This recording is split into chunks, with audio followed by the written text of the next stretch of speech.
નમસ્કાર વિદ્યાર્થી મિત્રો, આજે લેક્ચર નંબર 6 ની અંદર આપણે એક બહુ જ અગત્યનો ટોપિક સાયક્લોટ્રોન, કદાચ તમે નામ સાંભળ્યું હશે, આ ટોપિક આપણે ભણવા જઈ રહ્યા છે. અને આ ટોપિક એ પરીક્ષા માટે ખૂબ જ અગત્યનો છે. 4 માર્ક્સમાં બોર્ડની એક્ઝામમાં આવો પ્રશ્ન પૂછાતો હોય છે, તો એને ધ્યાનપૂર્વક આપણે સમજીશું. તો આ જે ટોપિક છે એનું નામ 4.4 નો આ પેટા ટોપિક છે. 4.4.2 એટલે કે સાયક્લોટ્રોન.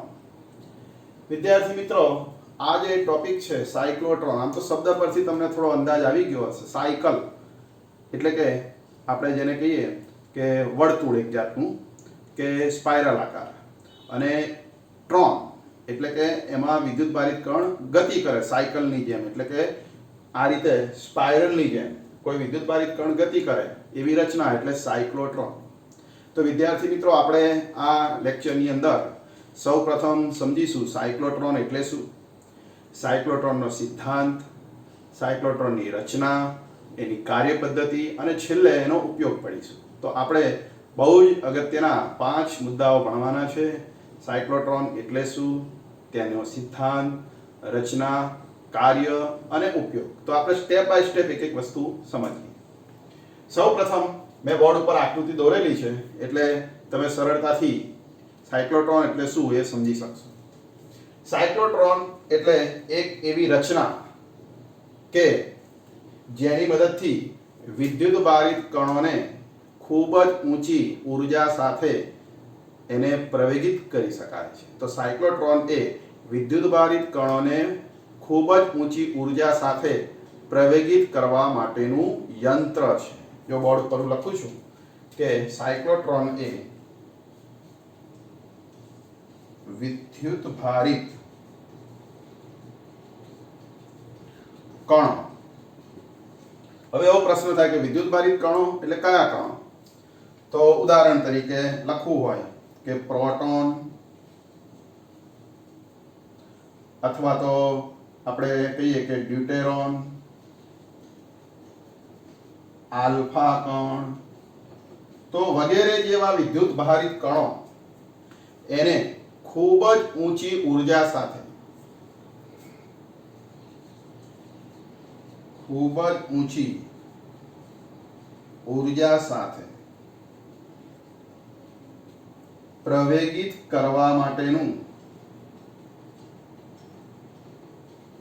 યંત્ર એટલે કે સાધન એટલે સાયક્લોટ્રોન.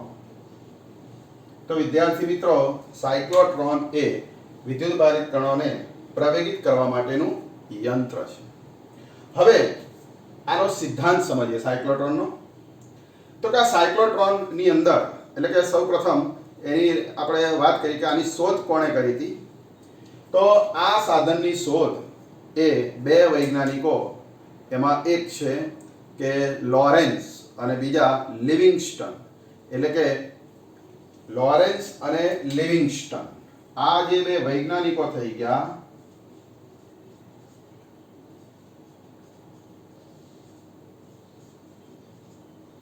તો લોરેન્સ અને લિવિંગસ્ટન, આ 2 વૈજ્ઞાનિકોએ ભેગા થઈ અને ઈસવીસન 1934 ની અંદર આ સાધન એને બનાવ્યું હતું.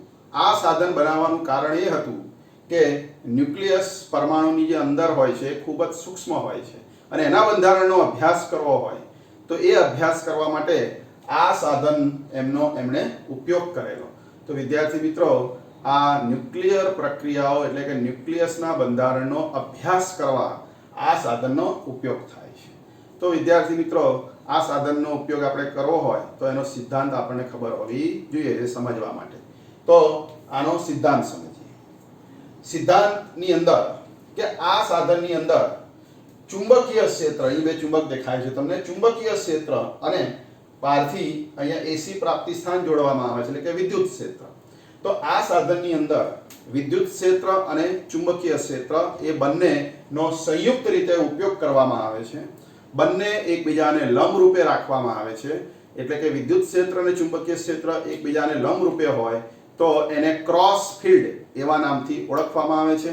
એટલે આની અંદર ક્રોસ ફિલ્ડ ઉત્પન્ન કરવામાં આવે છે અને એમાં વિદ્યુતભારિત કણને દાખલ કરવામાં આવે છે અને એ વિદ્યુતભારિત કણને વિદ્યુત ક્ષેત્રની મદદથી એની ઉર્જા વધારવામાં આવે છે અને ચુંબકીય ક્ષેત્રની મદદથી એની દિશા એટલે કે એને વર્તુળાકાર ગતિ કરાવવામાં આવે છે. આવી રીતે બંને ક્ષેત્રનો ઉપયોગ કરી એની ઉર્જા વધારી અને એને વર્તુળાકાર માર્ગે ગતિ કરાવી, આ રીતે એટલે કે સ્પાઇરલ આકારે એને ગતિ કરાવી અને વિદ્યુતભારિત કણને પ્રવેગિત કરવામાં આવે છે.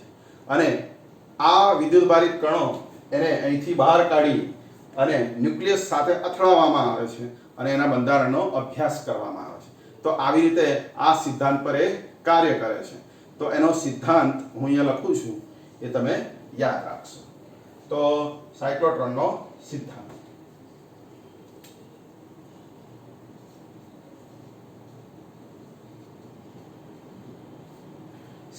છે કે આમાં વિદ્યુત ક્ષેત્ર, આ બંને રચના એક જ છે સાયક્લોટ્રોન, વિદ્યુત ક્ષેત્ર અને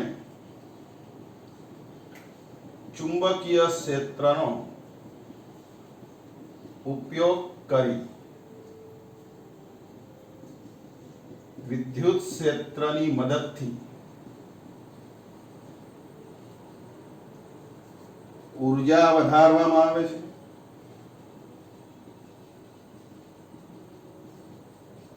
અને ચુંબકીય ક્ષેત્રની મદદથી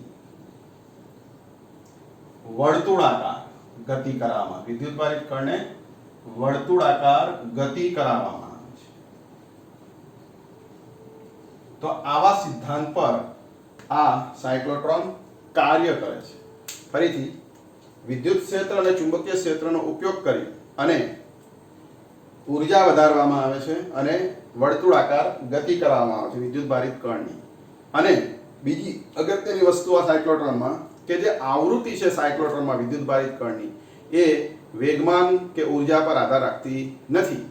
તો આ સિદ્ધાંત પર આ સાયક્લોટ્રોન વર્ક કરે છે. તો આપણે સાયક્લોટ્રોનનું આપણે આ વ્યાખ્યા ભણ્યા, સિદ્ધાંત ભણ્યા 2 નંબરે. 3જા નંબરે હવે આપણે એની રચના સમજીએ, પછી કાર્ય અને પછી છેલ્લો ઉપયોગ. તો હવે આપણે એની રચના સમજીએ. તમને આ બેમાં ખ્યાલ આવી ગયો હશે. સાયક્લોટ્રોનની રચના તમે સારી રીતે સમજી શકો વિદ્યાર્થી મિત્રો, એ માટે મેં એક નહીં 2 આકૃતિઓ દોરી છે. 2 આકૃતિ દ્વારા સાયક્લોટ્રોનની રચના અને કાર્ય પદ્ધતિ આપણે સમજવા પ્રયત્ન કરીશું. તો અહીંયા તમે રચના પહેલા સમજીએ, ત્યારબાદ કાર્ય. સાયક્લોટ્રોનની રચના, આ બંને આકૃતિઓમાં તમે જોઈ શકો છો કે આ સાયક્લોટ્રોનનો સાઇડ વ્યૂ છે. એટલે કે આમ સાયક્લોટ્રોન પડ્યું હોય અને સામેથી જુઓ, તમે સાઈડમાંથી જુઓ તો આવો વ્યૂ દેખાય, આવું ચિત્ર દેખાય. અને એ સાયક્લોટ્રોનને જો તમે ઉપરથી જોવા, એટલે ટોપ વ્યૂ કહેવાય, ઉપરથી, તો આવો આકાર દેખાય. તો હવે એની રચના સમજીએ. આ સાઇડ વ્યૂમાં તમને દેખાય છે કે સાયક્લોટ્રોનની અંદર આકૃતિમાં દર્શાવ્યા પ્રમાણે 2 અર્ધ નળાકાર પાત્ર, ધાતુના 2 અર્ધ નળાકાર પાત્ર એ એકબીજાની પાસે ગોઠવવામાં આવે છે. હવે આ બંને વચ્ચે થોડીક જગ્યા રાખવામાં આવે છે. તો આ બંને આકાર એ ડી જેવો હોવાથી, ડી જેવો શેપ હોવાથી આ બંનેને ડિશ કહેવામાં આવે છે. ડિશ એટલે કે આ ડિશ 1 અને આ ડિશ 2. હવે આ બંને ડીશો એને આવા 2 વિદ્યુત ચુંબક, ઉત્તર ધ્રુવ અને દક્ષિણ ધ્રુવ, આવા 2 વિદ્યુત ચુંબકોની વચમાં આ ડીશને ગોઠવવામાં આવે છે. આ જે વિદ્યુત ચુંબકો છે એની વચમાં જ્યારે એને ગોઠવવામાં આવે ત્યારે અહીંયા શૂન્યાવકાશ જરૂરી છે. એટલે આ સમગ્ર રચનાને શૂન્યાવકાશી ચેમ્બરમાં ગોઠવવામાં આવે છે. જે તમે અહીંયા આકૃતિમાં જોઈ શકો છો કે આ શૂન્યાવકાશી ચેમ્બર છે. એની અંદર આ બંને ડીશ છે D1 અને આ બીજી ડીશ છે D2, એને ગોઠવવામાં આવે છે. હવે વિદ્યાર્થી મિત્રો, આ જે ચુંબકીય ક્ષેત્ર હશે આ ચુંબકનું, એ આમ લંબ રૂપે હશે N થી S તરફ, નીચેથી ઉપર તરફ. તો આ આકૃતિમાં તમે જુઓ કે ટોપ વ્યૂ છે. એટલે તમે અહીંથી જુઓ તો ચુંબકીય ક્ષેત્ર નીચેથી ઉપર એટલે કે અહીંયા અંદરથી બહાર આવતું દેખાય. એટલે આ જે ટપકાઓ છે આ ટપકા એવું દર્શાવે છે કે અહીંયા ચુંબકીય ક્ષેત્ર અંદરથી આમ બહાર આવી રહ્યું છે.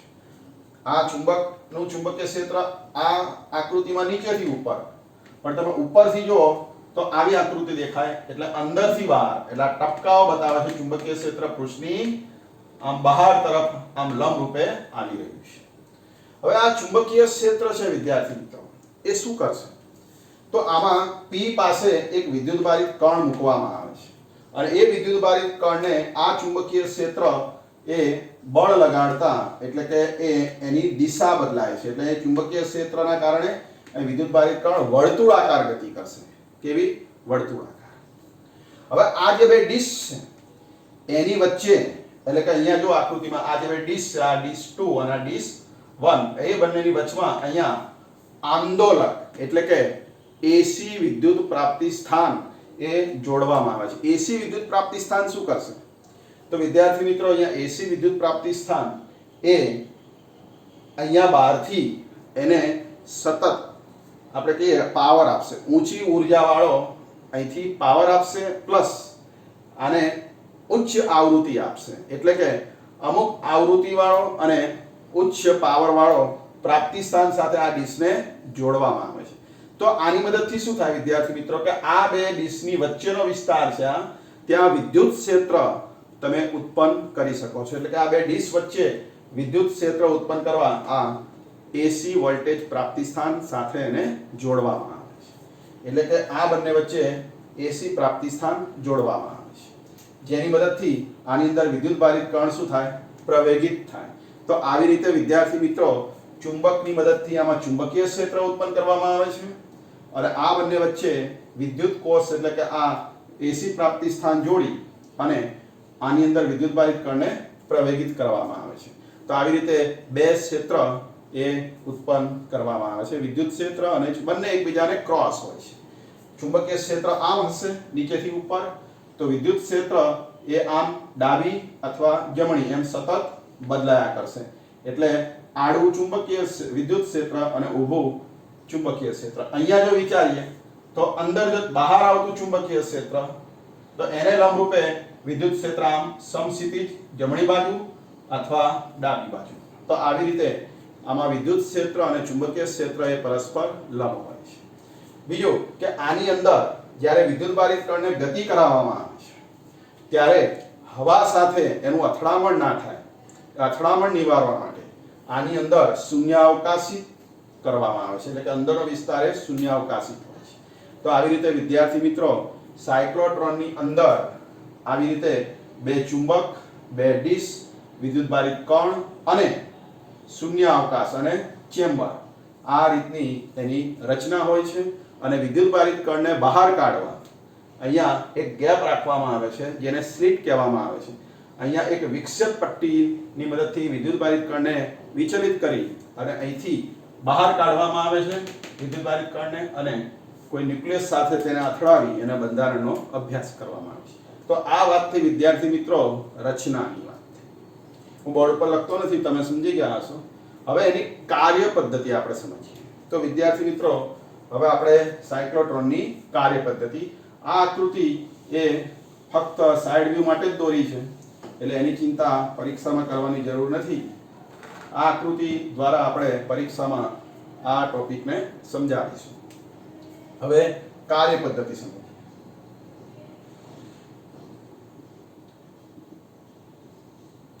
કાર્ય પદ્ધતિમાં વિદ્યાર્થી મિત્રો સૌ પ્રથમ અહીંયા આકૃતિમાં દર્શાવ્યા મુજબ બિંદુ P પાસે બરાબર સેન્ટરમાં કોઈ વિદ્યુતભારિત કણ, પછી એ ધન આયન હોય અથવા ઋણ હોય, તો અહીંયા ધન વિદ્યુતભારિત કણ અથવા ઋણ વિદ્યુતભારિત કણને P પાસેથી મુક્ત કરવામાં આવે છે. એટલે કે P પાસે વિદ્યુતભારિત કણ ને મુક્ત કરવામાં આવે છે.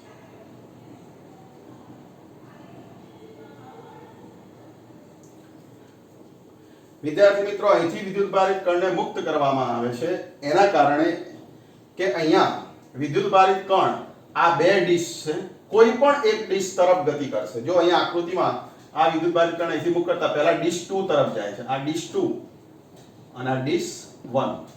તો શરૂઆતમાં આ ડીશ એ ઋણ વિદ્યુતભારિત હોય છે, કારણ કે આ ધન વિદ્યુતભારિત કણ હોય. જો વિદ્યુતભારિત કણ મુક્ત કરેલો ધન હોય તો આ ઋણ ડીશ તરફ ખેંચાય. હવે આ ઋણ તરફ વિદ્યુતભારિત કણ ખેંચાય એટલે વિદ્યુતભારિત કણ આ ડીશ 2 ની અંદર દાખલ થશે અને ચુંબકીય ક્ષેત્ર, અહીંયા ચુંબકીય ક્ષેત્રના કારણે આ વિદ્યુતભારિત કણ શું કરશે? વર્તુળાકાર ગતિ કરશે અને આ ડીશમાંથી બહાર આવશે. જો આ ડીશમાંથી વિદ્યુતભારિત કણ બહાર આવશે અર્ધવર્તુળ પૂરું કરીને, એટલે આ પોલારિટી છે એ ઉલટી જશે. ધન વિદ્યુતભારિત ડીશ ઋણ બની જશે, ઋણ છે એ ધન બની જશે. એટલે કે વિદ્યુત ક્ષેત્રની દિશા ઉલટાઈ જાય છે. પહેલા વિદ્યુત ક્ષેત્ર શું હતું? તો આ ઋણ અને ધન હોય એટલે પહેલા વિદ્યુત ક્ષેત્ર જમણી તરફ હોય, પણ વિદ્યુતભારિત કણ બહાર આવે ત્યારે વિદ્યુત ક્ષેત્ર શું થઈ જશે? આ ધન અને આ ઋણ, એટલે કે વિદ્યુત ક્ષેત્ર આમ એની વિરુદ્ધમાં થઈ જશે. તો આવી રીતે વિદ્યાર્થી મિત્રો કે વિદ્યુત ક્ષેત્રની જે દિશા છે એ અહીંયા સતત બદલાય. વિદ્યુતભારિત કણ એક ડીશમાંથી બીજી ડીશમાં જાય, બીજી ડીશમાંથી પહેલી ડીશમાં જાય, એટલે વિદ્યુતભારિત કણની જે ઊર્જા છે એ ઊર્જા એટલે કે વિદ્યુત ક્ષેત્રની જે દિશા છે એ દિશા ઉલટાય છે અને દિશા ઉલટાય એટલે વિદ્યુતભારિત કણ અહીંયા પ્રવેગિત થાય. જેટલી વાર આ વિદ્યુતભારિત કણ આ બે ડીશની વચ્ચેથી પસાર થાય, અહીંથી પસાર થાય, એટલી વાર વિદ્યુત ક્ષેત્રના કારણે એની જે ઊર્જા છે એ વધે છે અને સાથે સાથે એ વર્તુળાકાર ગતિ પણ કરતો જાય છે. તો વિદ્યુતભારિત કણ અહીંથી વર્તુળાકાર ગતિ કરીને અહીંયા આવે છે. તો વિદ્યુતભારિત કણ જો ગતિ કરીને અહીંયા આવે તો એની જે એનો આવર્તકાળ કેટલો? તો વિદ્યાર્થી મિત્રો આ વિદ્યુતભારિત કણ ગતિ કરીને ત્યાં પાછો આવે,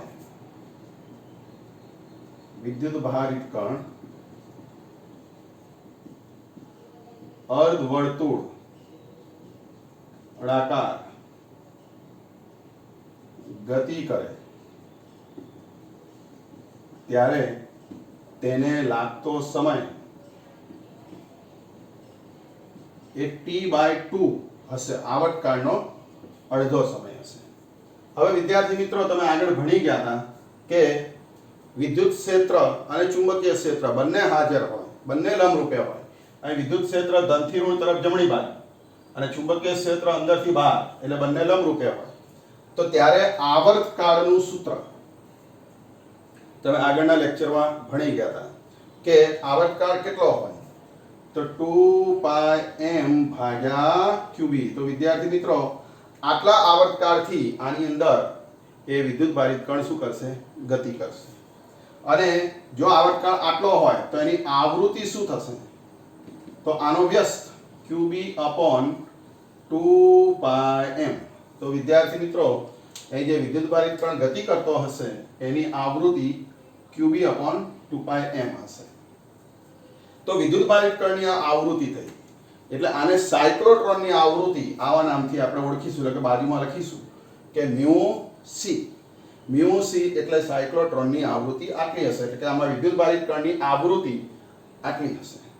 હવે વિદ્યાર્થી મિત્રો આ જે વિદ્યુતભારિત કણ છે એ ગતિ કરે ત્યારે અહીંયા જે એસી પ્રાપ્તિ સ્થાન છે એની આવૃત્તિ એ આ વિદ્યુતભારિત કણની આવૃત્તિ જેટલી રાખવામાં આવે છે. એટલે કે અહીંયા એસી પ્રાપ્તિ સ્થાનની આવૃત્તિ એને આપણે નામ આપ્યું μ a એટલે એસી પ્રાપ્તિ સ્થાનની આવૃત્તિ. μ a એ આ સાયક્લોટ્રોનની આવૃત્તિ જેટલી રાખવામાં આવે છે. એટલે કે આ વિદ્યુતભારિત કણ t/2 સમયમાં જ્યારે અહીંયા આવશે ત્યારે આ એસી વોલ્ટેજની આવૃત્તિ એવી હશે કે આ ધન છે ઋણ બની જાય અને ઋણ છે એ પ્લેટ ધન બની જાય, એટલે કે ડીશ ધન બની જાય. જેથી શું થાય કે અહીંયા વિદ્યુતભારિત કણ એની ઊર્જામાં અહીંયા વધારો થાય, એટલે કે વિદ્યુત ક્ષેત્રની દિશા ઉલટાય. એટલે આ બે આવૃત્તિ સરખી રાખવી જરૂરી છે. જો બે આવૃત્તિ સરખી ના હોય એટલે કે આની આવૃત્તિ એટલે કે આ ધન અને ઋણ આની જે પોલારિટી જે ઉલટાય છે, ધન અને ઋણ જે ઉલટાય છે, એની આવૃત્તિ અને આ સાયક્લોટ્રોનની આવૃત્તિ જો સરખી ના હોય તો વિદ્યુતભારિત કણ અહીંયા ઉર્જા મેળવશે નહીં, એટલે કે પ્રવેગિત થશે નહીં. એટલે આ બંને આવૃત્તિ કેવી રાખવી જોઈએ? સરખી. હવે વિદ્યાર્થી મિત્રો, આ વિદ્યુતભારિત કણ આ બંને વચ્ચેથી પસાર થાય ત્યારે એની ઉર્જા વધે છે. તો એ ઉર્જા કેટલી? તો એ ઉર્જા એટલે ગતિ ઉર્જા હાફ mv² કેટલી હશે? તો એની ઉર્જા એ આ બંને વચ્ચે જો સ્થિતિમાનનો તફાવત v હોય અને જે વિદ્યુતભારિત કણ છે એનો વિદ્યુતભાર e હોય તો ઉર્જા થશે ev. તો આટલી ગતિ ઉર્જા એ પ્રાપ્ત કરશે. એટલે કે અહીંથી વિદ્યુતભારિત કણ બીજી પ્લેટથી પહેલી પ્લેટ પર જાય તો આ દરમિયાન એ આટલી ઉર્જા ev જેટલી ઉર્જા શું થશે? મેળવશે. અને વિદ્યાર્થી મિત્રો, આ ઉર્જા મેળવે એટલે તમને ખબર છે કે આ ઉર્જા મેળવશે. ઉર્જાને ત્રિજ્યા જોડે સંબંધ છે. અગાઉના લેક્ચરમાં તમે ભણી ગયા કે ત્રિજ્યા એટલે mv ભાગ્યા qb. આગળના લેક્ચરમાં આપણે ભણી ગયા હતા કે વર્તુળાકાર માર્ગે ચુંબકીય બળ લાગે, ચુંબકીય બળના કારણે વર્તુળાકાર ગતિ થાય તો એમાં ત્રિજ્યા કેટલી હશે? mv ભાગ્યા qb, જ્યાં m એટલે વિદ્યુતભારિત કણનું દળ, વેગ, વિદ્યુતભાર અને ચુંબકીય ક્ષેત્ર. હવે આ સૂત્ર અનુસાર વિદ્યાર્થી મિત્રો, ઉર્જા વધે અહીંયા વિદ્યુતભારિત કણની એક ડીશથી બીજી ડીશ જાય, ઉર્જા વધે તો ત્રિજ્યા વધે. જો આ ઉર્જા જોડે સંબંધિત છે, વેગમાન એટલે ઉર્જા બીજા અર્થમાં. તો આ ઉર્જા વધે એટલે વેગમાન વધે, અને વેગમાન વધે એટલે આ બંને સમપ્રમાણમાં એટલે ત્રિજ્યા વધે. તો તમે જુઓ વિદ્યાર્થી મિત્રો, અહીંયા ત્રિજ્યા આટલી હતી વર્તુળાકાર માર્ગે, પણ જ્યાં ડીશની અંદર વિદ્યુતભારિત કણ જશે એટલે એની આ ત્રિજ્યા આ કરતા આ ત્રિજ્યા વધી જશે, એટલે ત્રિજ્યામાં વધારો થાય છે. તો આ સૂત્ર એવું દર્શાવે છે કે ત્રિજ્યામાં વધારો થાય છે.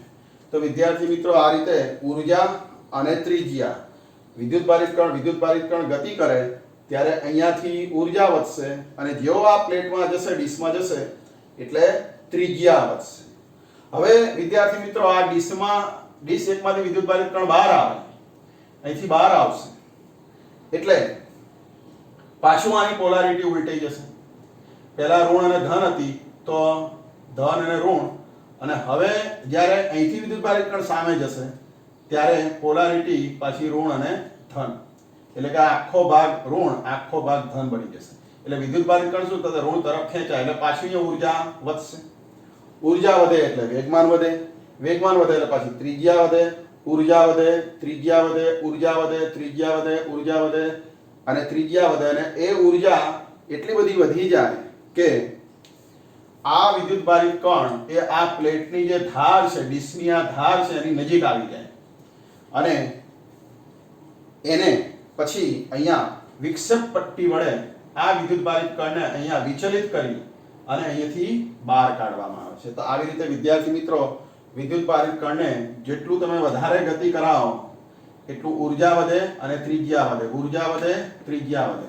અને જ્યારે ધાર પાસે આવે, ડીશની ધાર પાસે વિદ્યુતભાર, ત્યારે એની ઉર્જા ખૂબ વધી ગઈ હોય, પછી એને અહીંયાથી આ વિક્ષેપ પટ્ટીની મદદથી એને વિચલિત કરવામાં આવે, અને આ નાની જગ્યા છે, છિદ્ર છે, એમાંથી એને વિદ્યુતભારિત કણને બહાર કાઢવામાં આવે, અને એ વિદ્યુતભારિત કણ અહીંયા ન્યુક્લિયસ જેવી રચના હોય એની સાથે અથડાવવામાં આવે અને એના બંધારણનો અભ્યાસ કરવામાં આવે. તો આવી રીતે વિદ્યાર્થી મિત્રો, વિદ્યુતભારિત કણને અહીંથી બહાર કાઢવામાં આવે છે. તો જ્યારે વિદ્યુતભારિત કણની ઉર્જા વધી જાય, ડીશની ધાર નજીક પહોંચી જાય, ત્યારે તેનો વેગ કેટલો હશે? તો વિદ્યાર્થી મિત્રો, આ સૂત્ર ઉપરથી જો વેગ શોધીએ તો qbr, પણ r એટલે આ ડીશની ત્રિજ્યા લેવાની, કેમ કે ડીશની ધાર નજીક વર્તુળ આવી ગયું છે વિદ્યુતભારિત કણ, એટલે કેપિટલ R. ધારો કે આ ડીશની ત્રિજ્યા એ કેપિટલ R ધારીએ તો અહીંયા qb કેપિટલ R અને ભાગ્યા m, આવું સૂત્ર થશે. તો આટલા વેગથી વિદ્યુતભારિત કણ અહીંથી શું આવશે? બહાર આવશે. અને એ વિદ્યુતભારિત કણની જો ગતિ ઉર્જા શોધીએ તો હાફ mv² સૂત્ર મુજબ હાફ m અને આનો વર્ગ q² b² r² ભાગ્યા m સ્ક્વેર, એક m ઉડી જાય તો વિદ્યાર્થી મિત્રો કેટલી ઊર્જા થઈ? હાફ q² b² r² ભાગ્યા m. આટલી ગતિ ઊર્જા એ વિદ્યુત ભારિત કણ મેળવશે. તો વિદ્યાર્થી મિત્રો આ રીતે સાયક્લોટ્રોનની અંદર વિદ્યુત ભારિત કણ એ આટલી ઊર્જા મેળવશે. તો તમને વિદ્યાર્થી મિત્રો ખ્યાલ આવી ગયો હશે કે સાયક્લોટ્રોન એ એની રચના અને એનું કાર્ય, આ આપણે જે ભણ્યા એ કાર્ય ભણ્યા. તો પરીક્ષાની અંદર આ કાર્ય પણ અમુક વાર ફક્ત 2 માર્કમાં કાર્ય પૂછાય તો તમારે આટલું જ લખવાનું છે, આગળનો સિદ્ધાંત કે રચના લખવાની નથી. હવે એના ઉપયોગની આપણે વાત કરી લઈએ કે આ બધી ઊર્જા મેળવી વિદ્યુત ભારિત કણ અને અહીંથી બહાર આવે તો એ ઊર્જા શું ઉપયોગમાં આવશે? તો એના ઉપયોગો સમજીએ સાયક્લોટ્રોનના, એટલે તમને ખ્યાલ આવી જશે. તો સાયક્લોટ્રોનના 3 ઉપયોગો આપણે યાદ રાખીશું. 2 માર્ક્સમાં એ પણ પરીક્ષામાં અલગથી પૂછાતા હોય છે. તો સાયક્લોટ્રોનના ઉપયોગો. પ્રથમ ઉપયોગ છે કે વિદ્યુત ભારિત કણ જ્યારે પ્રવેગિત થઈને બહાર આવે છે ત્યારે એને ન્યુક્લિયસ સાથે અથડાવવામાં આવે છે. એટલે કે ન્યુક્લિયસના બંધારણનો અભ્યાસ કરવા. એટલે કે ન્યુક્લિયર પ્રક્રિયાઓમાં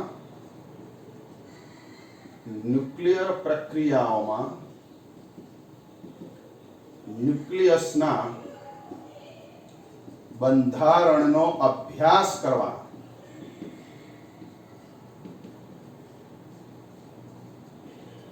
આ સાયક્લોટ્રોન ઉપયોગી છે.